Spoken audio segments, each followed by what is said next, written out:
है बाबा हम पास तेरे उड़ आए, पास तेरे उड़ आए। जो पिंजरे से उड़कर पंछी नीले गगन में जाए, पास तेरे उड़ आए। जी करता है बाबा हम पास तेरे उड़ आए, पास तेरे उड़ आए।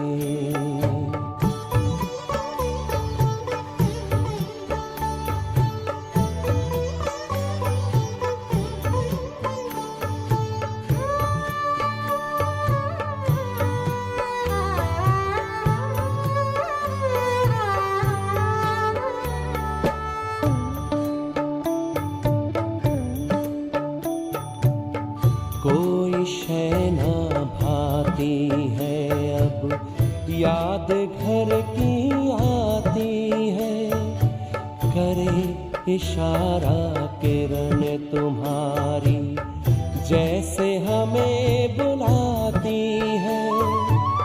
तेरी याद में समा के हम तो तुम सा ही बन जाए, पास तेरे उड़ आए, पास तेरे उड़ आए।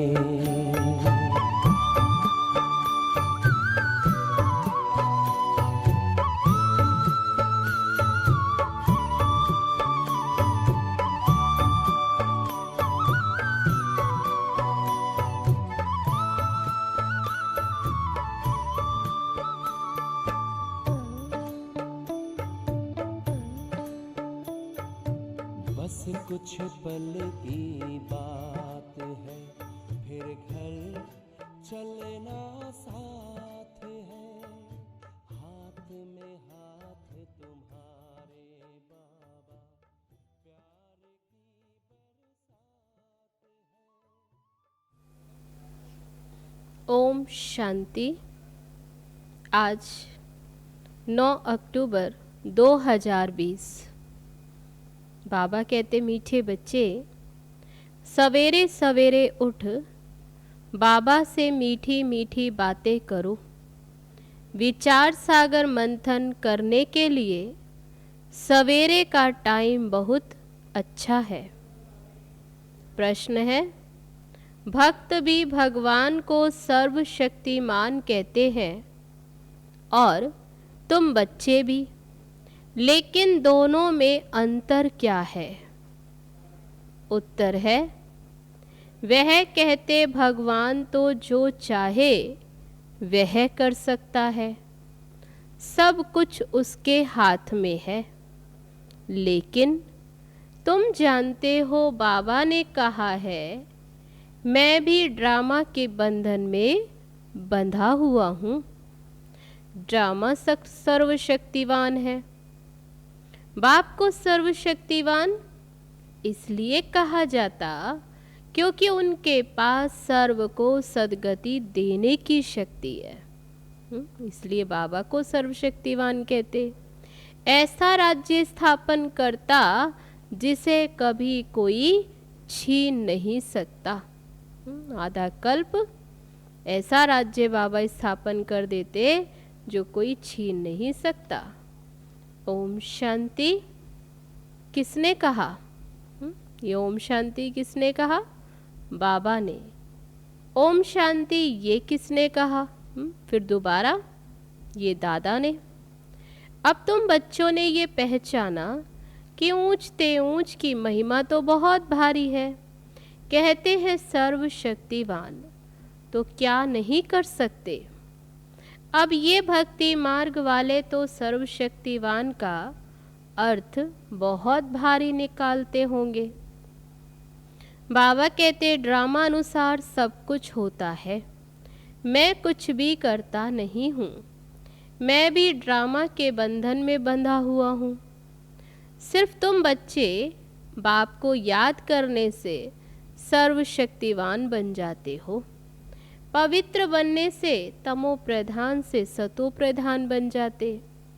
बाप सर्वशक्तिवान है, उनको सिखलाना होता है, बच्चे मुझे याद करो, तो विकर्म विनाश हो जाएंगे, फिर सर्वशक्तिवान बन विश्व पर राज्य करेंगे।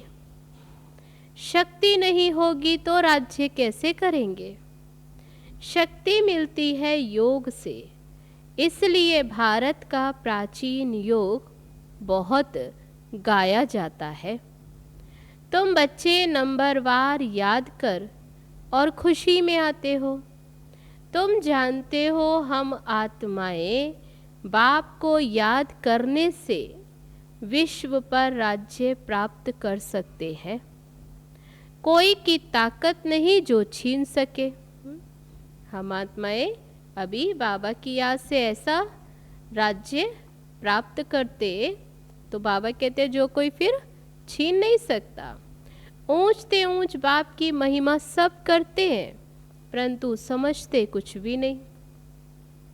एक भी मनुष्य नहीं जिसको ये पता हो कि ये नाटक है। अगर समझते हो कि नाटक है तो शुरू से अंत तक वह याद भी आना चाहिए, नहीं तो नाटक कहना ही रॉन्ग हो जाता। कहते भी हैं ये नाटक है, हम पार्ट बजाने आए हैं, तो उस नाटक के आदि मध्य अंत को भी जानना चाहिए ना।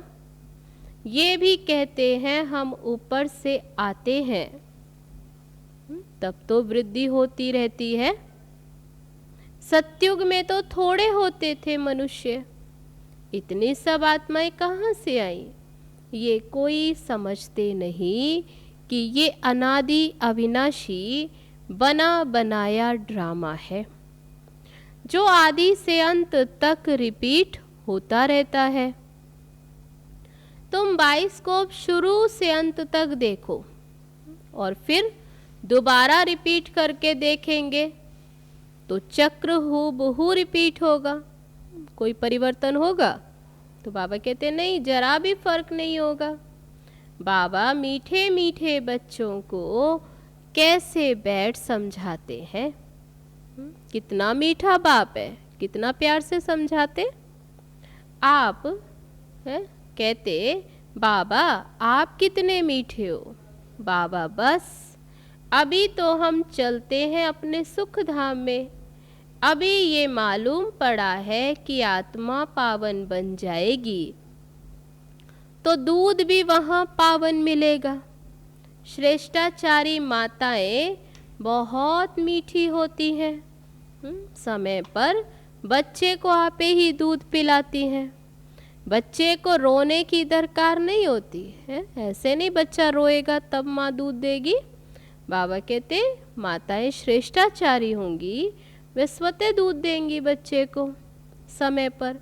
ऐसे ऐसे ये भी विचार सागर मंथन करना होता है, क्योंकि वो कोई रोने की दुनिया नहीं है, बहुत सुख की दुनिया। इसलिए बाबा कहते देखो कितनी अच्छी बात कि बच्चा दूध के लिए भी नहीं रोएगा। सुबह को बाबा से बातें करने में बड़ा मज़ा आता है, तब अमृत वेले बाबा आप कितनी अच्छी युक्ति बताते हो श्रेष्ठाचारी राज्य स्थापन करने की। फिर हम श्रेष्ठाचारी माताओं की गोद में जाएंगे। अनेक बार हम ही उस नई सृष्टि में गए हैं, अभी हमारे खुशी के दिन आते हैं। ये खुशी की खुराक है, इसलिए गायन भी है कि अति इंद्रिय सुख पूछना हो तो गोप गोपियों से पूछो। अब हमको बेहद का बाप मिला है, हमको फिर से स्वर्ग का मालिक श्रेष्ठाचारी बनाते हैं। कल्प कल्प हम अपना राज्य भाग्य लेते हैं, हार खाते हैं और फिर जीत पाते समय अनुसार। अभी बाप को याद करने से ही रावण पर जीत पानी है, फिर हम पावन बन जाएंगे। वहाँ लड़ाई दुख आदि का नाम ही नहीं, कोई खर्चा नहीं। भक्ति मार्ग में जन्म जन्मांतर कितना खर्च किया, कितने धक्के खाए, कितने गुरु किए, अब फिर आधा कल्प हम कोई गुरु नहीं करेंगे। आधा कल्प कोई गुरु की दरकार ही नहीं, शांति धाम, फिर सुख धाम जाएंगे। बाबा कहते तुम सुख धाम के राही हो, अब दुख धाम से सुख धाम में जाना है। वाह, हमारा बाबा कैसे हमको पढ़ा रहे हैं, कितना प्यार से। हमारा यादगार भी यहाँ है, ये तो बड़ा वंडर है। इस दिलवाड़ा मंदिर की तो अपरम अपार महिमा है। अभी हम राजयोग सीखते हैं, उसका यादगार तो जरूर बनेगा ना। ये हूबहू हमारा ही यादगार है। बाबा, मम्मा और बच्चे बैठे हैं, नीचे योग सीख रहे हैं, ऊपर में स्वर्ग की राजाई है। झाड़ में भी कितना क्लियर है। बाबा ने कैसे साक्षात्कार कराए, फिर चित्र बैठ बनवाए हैं। बाबा ने ही साक्षात्कार कराया और फिर करेक्ट भी किया। कितना वंडर है, सारी नई नॉलेज है। तब दुनिया में कहाँ शास्त्रों में ये नॉलेज नहीं, किसी को भी इस नॉलेज का कुछ भी पता नहीं। बाप ही बैठ समझाते हैं। मनुष्य कितना तमो प्रधान बनते जाते हैं, मनुष्य सृष्टि बढ़ती ही जाती, भक्ति भी वृद्धि को पाते पाते तमो प्रधान बनती जाती है। यहाँ अब तुम सतो प्रधान बनने का पुरुषार्थ करते हो। गीता में भी अक्षर है मन मना भव। सिर्फ ये नहीं जानते कि भगवान कौन है। अभी तुम बच्चों को सवेरे सवेरे उठकर विचार सागर मंथन करना है कि मनुष्यों को भगवान का परिचय कैसे दें। भक्ति में भी मनुष्य सवेरे सवेरे उठकर कोठी में बैठ भक्ति करते हैं। कोठरी में वह भी विचार सागर मंथन हुआ ना। अभी तुमको ज्ञान का तीसरा नेत्र मिलता है। बाबा तीसरा नेत्र देने की कथा सुनाते हैं। यह है तीसरी की कथा। तीसरी की कथा, अमर कथा, सत्यनारायण की कथा भी मशहूर है। सुनाने वाला तो एक ही बाप है, जो फिर भक्ति मार्ग में चलती है। सुनाते बाबा अभी है, जिसका फिर बाबा कहते यादगार फिर भक्ति में चलता। ज्ञान से तुम बच्चे साल्वेंट बनते हो, इसलिए देवताओं को पदम पति कहते हैं। देवताएं बहुत धनवान पदम पति बनते। कलयुग को भी देखो और सत्युग को भी देखो, रात दिन का फर्क है। सारी दुनिया की सफाई होने में टाइम तो लगता है ना। ये बेहद की दुनिया भारत है ही अविनाशी खंड। ये कभी प्राय लोप होता नहीं, एक ही खंड रहता है आधा कल्प। फिर और खंड इमर्ज होंगे नंबरवार, द्वापर से फिर और खंड। तो बाबा कहते तुम बच्चों को बाबा कितना ज्ञान देते हैं, कितना ज्ञान मिलता है बोलो। वर्ल्ड की हिस्ट्री ज्योग्राफी कैसे चक्र लगाती है आकर समझो। तो इतना ज्ञान मिलता जो समझकर फिर क्या करते हो, औरों को भी समझाते हो। प्राचीन ऋषि मुनियों का कितना मान है, परंतु वह भी सृष्टि के आदि मध्य अंत को नहीं जानते। वह हठ योगी हैं, हाँ, बाकी उनमें पवित्रता की ताकत है जिससे भारत को थमाते हैं। नहीं तो भारत पता नहीं क्या हो जाता। जैसे मकान को पोछी आदि लगाई जाती है ना, वाइट वॉश करते हैं तो शोभा होती है, सफाई हो जाती। ये भारत महान पवित्र था, अब वही पतित बना है। वहाँ तुम्हारा सुख भी बहुत समय चलता, तुम्हारे पास बहुत धन रहता है, तो बाबा कहते तुम भारत में ही रहते थे, तुम्हारा राज्य था, कल की ही बात है, कल ही तुम्हारा राज्य था। बाबा कहते कोई बहुत पुरानी बात नहीं, कल की ही बात है। फिर बाद में अन्य धर्म आए, उन्होंने आकर कुछ सुधार कर अपना नाम बाला किया। अब वह भी सब तमो प्रधान बन गए हैं। अब तुम बच्चों को कितनी खुशी होनी चाहिए। ये सब बातें नए को नहीं सुनानी, पहले पहले तो बाप की पहचान देनी है। बाप का नाम, रूप, देश, काल जानते हो? बाबा कहते पूछो। ऊंचते ऊंच बाप का पाठ तो मशहूर होता है ना। अभी तुम जानते हो वह बाप ही हमको डायरेक्शन दे रहे हैं। तुम फिर से अपनी राजधानी स्थापन कर रहे हो। तुम बच्चे मेरे मददगार हो। तुम पवित्र बनते हो। तुम्हारे लिए पवित्र दुनिया जरूर स्थापन होनी है। पवित्र बनते हो इसलिए दुनिया भी तुम्हारे लिए फिर पवित्र चाहिए। तुम ये लिखते हो, बाबा कहते लिख सकते हो क्या कि ये पुरानी दुनिया बदल रही है, फिर ये सूर्यवंशी चंद्रवंशी राज्य होगा, फिर रावण राज्य होगा। चित्रों पर समझाना बहुत मीठा लगता है। इनमें तिथि तारीख सब लिखा हुआ है। भारत का प्राचीन राजयोग माना याद, याद से विकर्म विनाश होते हैं और पढ़ाई से स्टेटस मिलता है। दैवी गुण धारण करने हैं। हाँ, इतना जरूर है माया के तूफान आएंगे। सवेरे उठकर बाबा से बातें करना बड़ा अच्छा है। भक्ति और ज्ञान दोनों के लिए ये टाइम अच्छा है। मीठी मीठी बातें करनी चाहिए। अभी हम श्रेष्ठाचारी दुनिया में जाएंगे। बूढ़ों के दिल में तो ये रहता है ना कि हम शरीर छोड़ गर्भ में जाएंगे। बाबा कितना नशा चढ़ाते हैं। ऐसी ऐसी बैठ बातें करो तो तुम्हारा जमा हो जाएगा। शिव बाबा हमको नरकवासी से स्वर्गवासी बना रहे हैं।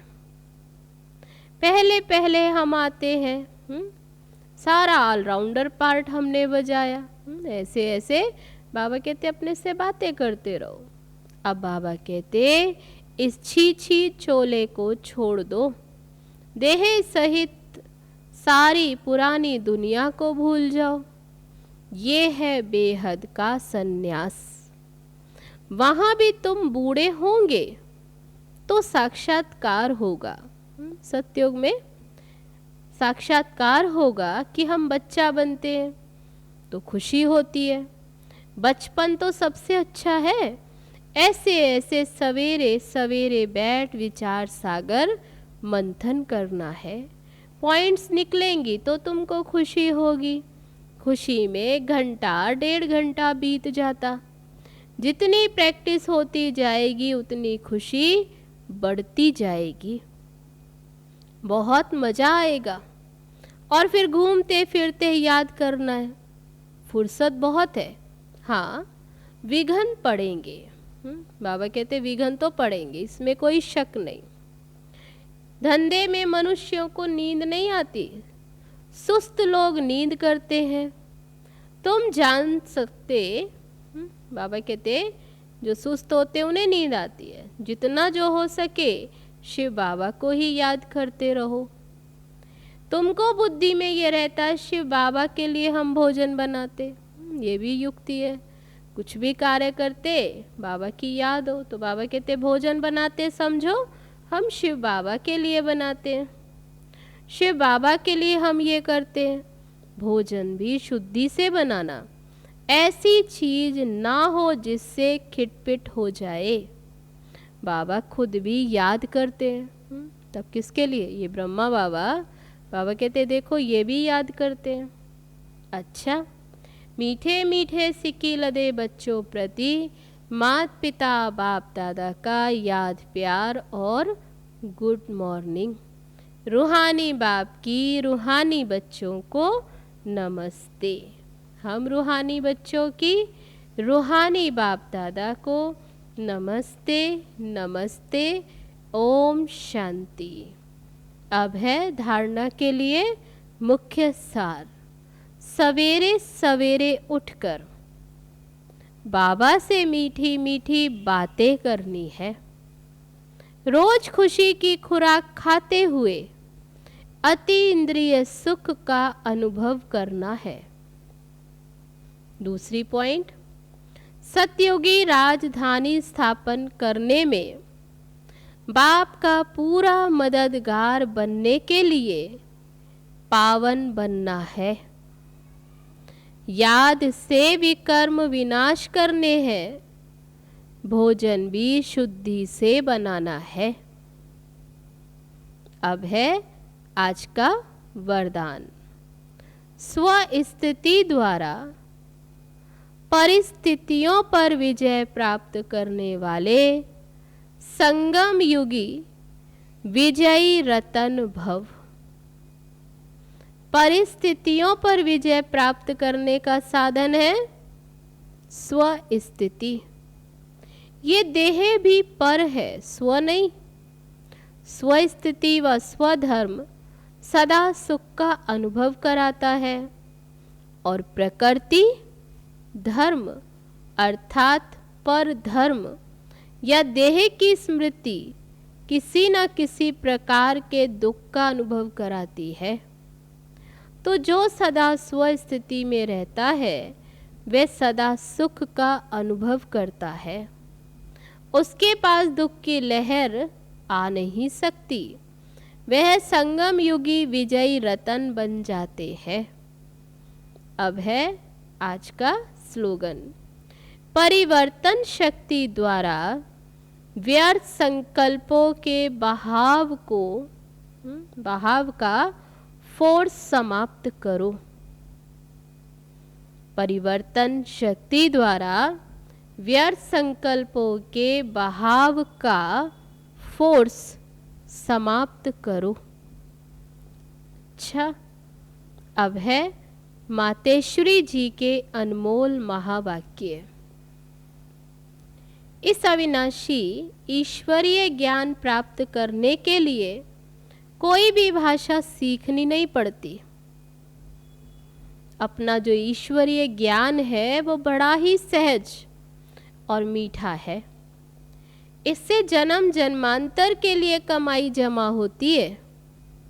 ये ज्ञान इतना सहज है जो कोई भी महान आत्मा, अहिल्या जैसी पत्थर बुद्धि, कोई भी धर्म वाला बालक से लेकर वृद्ध तक कोई भी प्राप्त कर सकता है।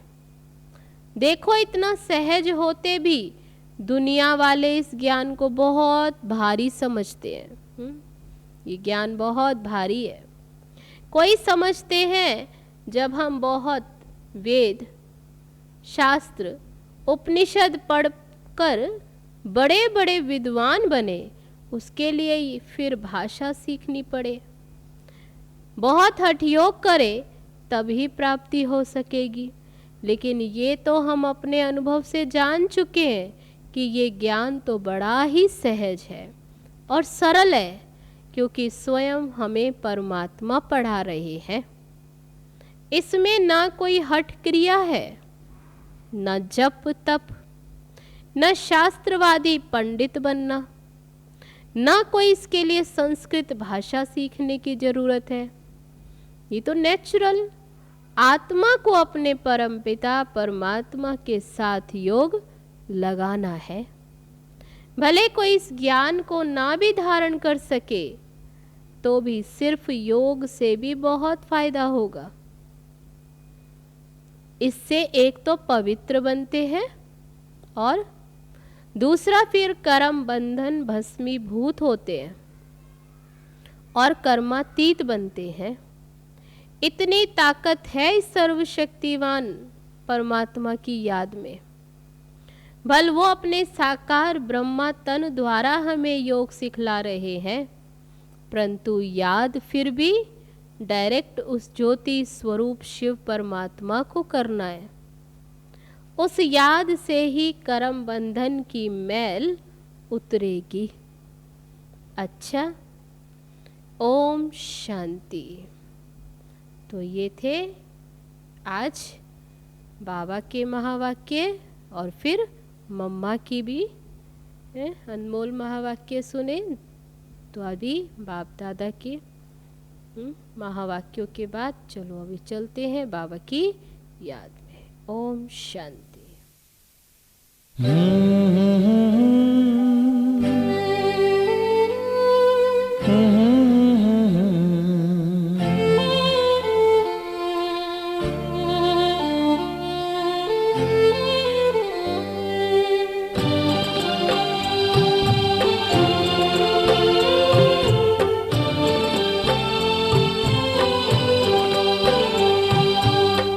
ईश्वर अपने साथ है, डरने की क्या बात है। ईश्वर अपने साथ है, डरने की क्या बात है। सदा सफलता साथ हमारे, सदा सफलता साथ हमारे, हाथ में उसके हाथ है। ईश्वर अपने साथ है, डरने की क्या बात है। सदा सफलता साथ हमारे, सदा सफलता साथ हमारे, हाथ में उसके हाथ है। ईश्वर अपने साथ है, डरने की क्या बात है।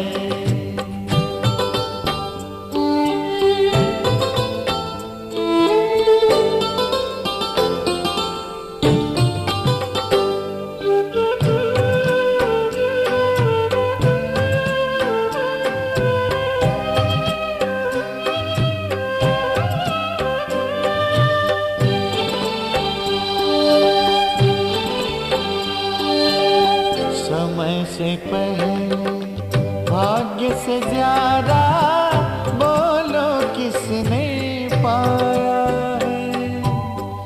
तेरा था जो तुझे मिला है, कोई तो छीन न पाया है। समय से पहले भाग्य से ज्यादा